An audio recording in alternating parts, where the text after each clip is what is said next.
perpindahan dari jabatan lain.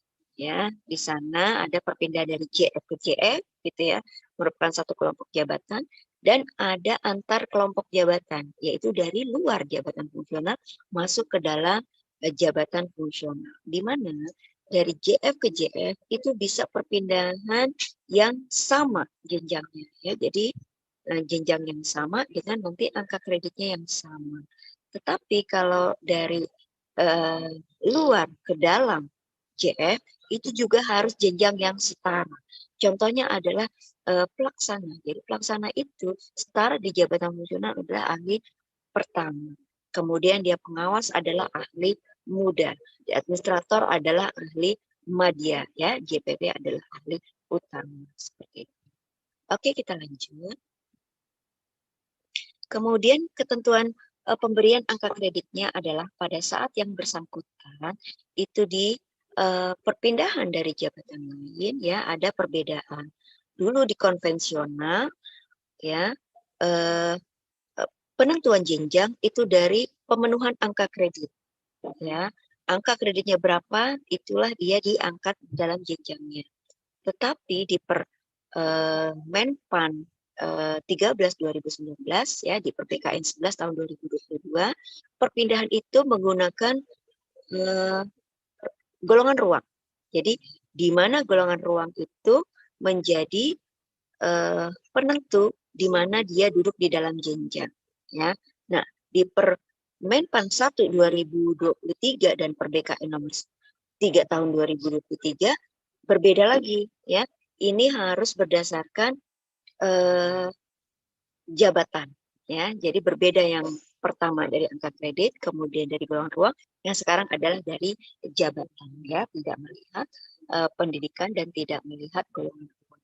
Jadi hanya dari jabatan. Nah, pada saat yang bersangkutan diangkat, ya, ke dalam jabatan fungsional, maka diberikan angka kredit. Angka kreditnya dari mana? Dari predikat kinerja di masa kerja golongan terakhir yang dia miliki, gitu ya. Kalau dulu diintegrasi mereka adalah 0, gitu ya, dan diberikan angka kredit dasar dan pengalaman, gitu ya, untuk yang perpindahan. Tetapi di PPKN nomor 3 2023 memang tetap kita berikan angka kredit dasar dan angka kreditnya diberikan dari predikat kinerja pada saat yang bersangkutan, pada saat diangkat dilihat dari golongan ruang terakhir yang mereka duduki. Seperti itu ya Bapak Ibu, ya. Oke, kita lanjut. Nah, pada saat kita masuk ke jabatan fungsional ada juga yang memang misalnya di jabatan lamanya itu adalah pangkat puncak, ya. Contoh misalnya saya pengawas, ya. Saya pengawas karena saya sudah 3D dan pangkat saya mentok, maka kemungkinan saya lebih dari 3 tahun, ya, mungkin 6 tahun, bahkan 10 tahun karena saya pangkat puncak di 3D, di pengawas. Pada saat saya berpindah ke jabatan fungsional, gitu ya, saya akan ikut uji kompetensi di ahli muda, ya. Pada saat di ahli muda saya lulus, maka saya diberikan angka kredit, ya, sesuai konversi predikat kinerja, tetapi tidak yang lebih dari 3 tahun itu, ya. Saya hanya dihitung 3 tahun terakhir, ya, di masa kerja golongan saya, ya, ditambah dengan angka kredit dasar. Tetapi ada juga kemungkinannya bahwa yang bersangkutan pada saat duduk di dalam jabatan fungsional sesuai jabatannya itu tidak sesuai dengan golongan ruang.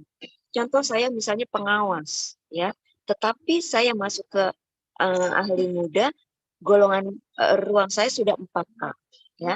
Nah, dalam hal seperti itu berarti ada yang tidak sesuai antara jenjang ahli muda dengan pangkat saya 4A, ya. Pada saat saya duduk, saya akan diberikan angka kredit penuh di ahli mudanya, ya. Maka saya diberikan angka kredit 200. 200 itu sebagai pemenuhan saya di ahli muda, ya. 1 tahun berikutnya, ya, saya harus berkinerja di ahli muda. Apabila ada formasi, saya bisa ikut uji kompetensi di ahli madya, ya, sesuai pangkat saya 4. Gitu ya Bapak Ibu, ya. Mudah, ya. Jadi duduk dulu 1 tahun walaupun mungkin pangkat saya tidak sesuai dengan jenjang, tidak apa-apa karena jabatan saya masih pengawas. Maka saya duduk dulu di ahli muda 1 tahun berikutnya, ya saya bisa ikut uji kompetensi di ahli madya seperti itu. Nah di ahli madya kita tidak diberikan angka kredit 0, ya karena ada hal yang berbeda tadi. Saya diberikan lagi angka kreditnya dari predikat kinerja saat saya menduduki di madya tersebut, ya di 4A-nya saya berapa tahun, ya itu dihitung kembali. Jadi banyak bonus-bonus Bapak Ibu yang akan masuk ke dalam jabatan fungsional, gitu ya Bapak Ibu ya. Jadi amat sangat luar biasa gitu ya kalau kita bisa masuk ke dalam jabatan fungsional. Banyak hal yang dipermudah seperti itu ya. Oke, kita lanjut. Nah, ini adalah contoh. Ya, kita lanjut Bapak Ibu. Ini adalah contoh untuk misalnya saya analis SDMA. Ya, analis SMA di ahli madya, golongan ruangnya 4A. Angka kredit saya 37,5. Saya mau berpindah ke asesor SDMA, ya. Saya ikut uji kompetensi karena ada formasi juga, ya. Maka jenjang saya tetap ahli madya. Golongan ruang saya tetap 4A dan angka kredit saya bawa semua dari saya waktu jabatan fungsional analis SDMA, ya di analis di asesor SDMA saya tetap angkanya adalah 37,5 seperti itu ya. Oke, baik. Kita lanjut.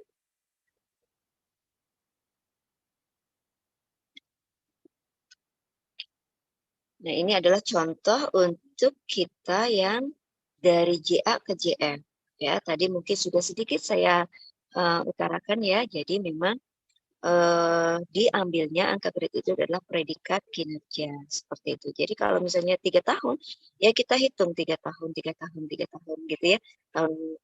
Tahun 2023, tahun 2024, tahun 2025 sampai dengan kurangnya misalnya hanya sedikit, maka tidak nanti di 1 tahun tetapi bisa periodik. Seperti itu ya Bapak Ibu. Oke, kita lanjut saja.